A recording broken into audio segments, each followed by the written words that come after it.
अस्सलामुअलैकुम, मैं हूं मोहम्मद अज़हर और आज गुफ्तगू का उन्वान है बुख्तान। बुख्तान के लफ्ज़ी माना जो हैं वो ये हैं कि कोई ऐसी बात किसी दूसरे के साथ मंसूब करना जो कि ना उसने कही हो या उसमें ना पाई जाती हो, ये होता है बुख्तान।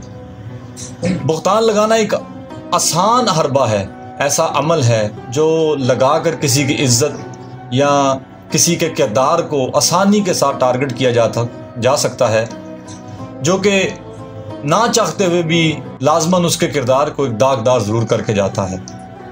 ये वो हरबा है जो अक्सर गिरे हुए लोग इस्तेमाल करते हैं, जिनके पास कोई चारा बाकी नहीं बचता मुकाबले के लिए और अपनी हार को जीत में लाने के लिए, तो वो ये एक ज़ुबान का इस्तेमाल करते हैं जिसका इस्तेमाल इतना बुरा है कि कुरान करीम में सूरत नूर में आयत नंबर 4 में इरशाद फरमाया कि अगर कोई शख्स किसी पारसा पर यानी ऐसे शख्स पर इल्ज़ाम लगाए जिसमें वो ऐब ना पाया जाता हो, उस पर कोई तोहमत लगा दे, कोई इल्ज़ाम लगा दे, तो अगर वो चार गवाह पेश ना कर सके तो उसे 80 कोड़े मारे जाएंगे।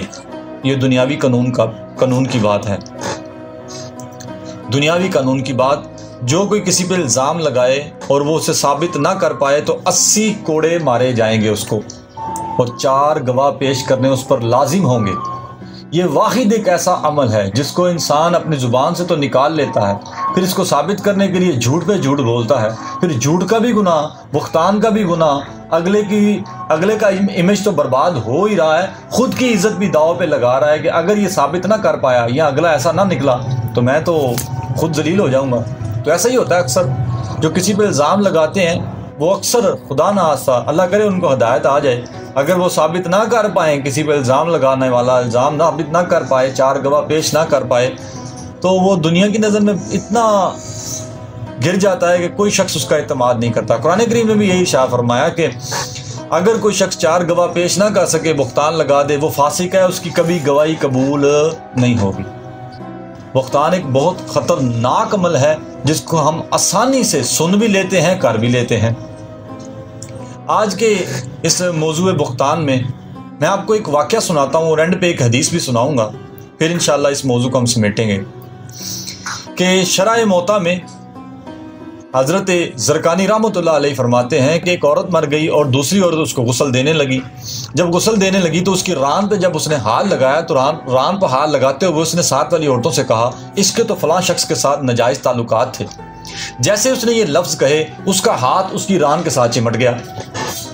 अब काफ़ी देर तक वो उसे छुड़ाती रही लेकिन ना छूटे। जैसे ही वो हाथ खींचे, मैयत की टांग भी उसी के साथ आए।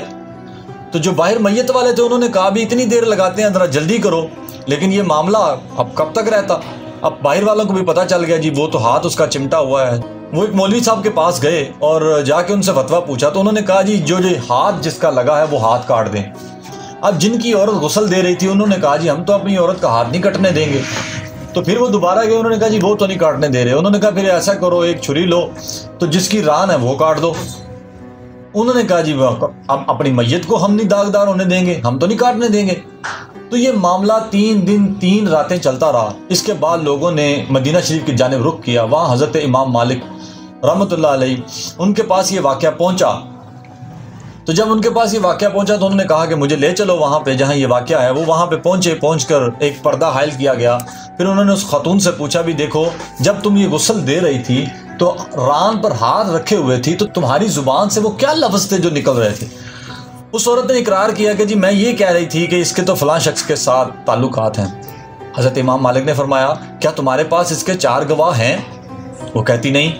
फरमाया, क्या तुमसे इस मैयत ने खुद कहा था? फरमाया नहीं। फरमाया, क्या तुमने ऐसी बात कहाँ से देखी, कैसे सुनी, कैसे कर दी जिसके तुम्हारे पास 4 गवाह नहीं हैं? वो कहती, बस मैंने इसको उसके दरवाजे के सामने से गुजरते देखा था। मैंने इस औरत को उस मर्द के दरवाजे के सामने से गुजरते देखा था, तो मैंने ये सोच लिया कि इसके गलत तासुर हैं या इसके गलत ताल्लुकात हैं। हज़रत इमाम मालिक यही सूरत नूर की आयत नंबर 4 को पढ़ा और फिर आपने फरमाया, मैं काजी हूँ, इसलिए हुक्म दिया कि इसको 80 कोड़े मारे जाएं। पहले उसको 70 कोड़े मारे गए लेकिन हाथ नहीं छूटा। 75 मारे गए, 75, तो हाथ नहीं छूटा। 79 मारे गए, हाथ नहीं छूटा। जैसे ही 80 कोड़े पूरे हुए, हाथ रान से अलग हो गया। ये वाक़या बड़ा काबिल गौर है, बड़ा सबक आमूद है, इसको खुद भी समझना चाहिए। और इसी के साथ जब हम किसी पर बुख्तान लगा लेते हैं तो क़यामत तक हम पर ये कर्ज रह जाएगा कि हम इसको साबित करें कि हमने ये गलत बुख्तान लगाया है, किसी के बारे में गलत कहा है, किसी की किरदार कशी की है, किसी के पारसाई को, किसी के अच्छेपन को, किसी के मैं समझता हूँ किसी से दुश्मनी ली है। तो फिर ये क़यामत तक आपको साबित करना पड़ेगा, क़यामत के बाद भी आपको साबित करना पड़ेगा कि आपने ये बुख्तान कैसे और क्यों लगाया। इसी के साथ अपनी बात को समेटते हुए नबी करीम सल्लल्लाहु अलैहि वसल्लम ने शाह फरमाया, किसी पर बुख्तान लगाने वाला शख्स, अब ये बुख्तान का जब लफ्ज़ आएगा तो यकीनी तौर पर नाजायज़ ही होगा। नाजायज़ बुख्तान लगाने वाला शख्स, अगर उसके पास 4 गवाह मौजूद नहीं और उसने ये सुना भी ऐसी चीज़ों से, ऐसे लोगों से, ऐसे हालात से जो जिसका कोई सर पाँव ना हो, देखा भी ना हो, 4 गवाह भी ना हो, कुछ भी मामलात ना हो, तो हुज़ूर सल्लल्लाहु अलैहि वसल्लम ने शाह फरमाया वो 100 साल नफल पढ़ता रहे, उसकी कोई इबादत कबूल नहीं होगी। इसी लम्हा फ़िक्रिया के साथ हमें ख़ुद की तरफ देखना है, कहीं हम किसी पर बुख्तान तो नहीं लगा रहे, हम कहीं अपने मज़े के लिए, अपने शौक़ के लिए, बातों को गर्म करने के लिए, माहौल को अच्छा करने के लिए, माहौल को ज़रा तड़के वाला करने के लिए किसी पर बुख्तान तो नहीं लगा रहे, किसी के बारे में ऐसे लफ्ज़ तो नहीं बोल रहे जो क़यामत वाले दिन मुझे भी साबित करने पड़े और अल्लाह के सामने भी साबित करने पड़े।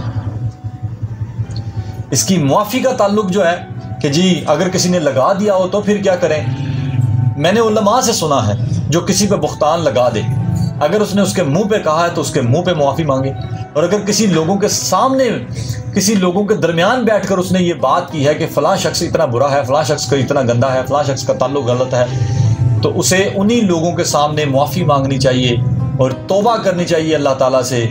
और तौबा जब कर लेगा तो फिर आइंदा ये गुनाह ना करेगा तो इंशाअल्लाह अल्लाह ज़रूर उसको मुआफ़ फरमा देगा।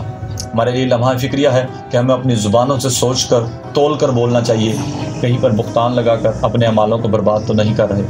इसी लम्हा फ़िक्रिया के साथ इजाज़त चाहता हूँ। अस्सलामु अलैकुम व रहमतुल्लाहि व बरकातुहू।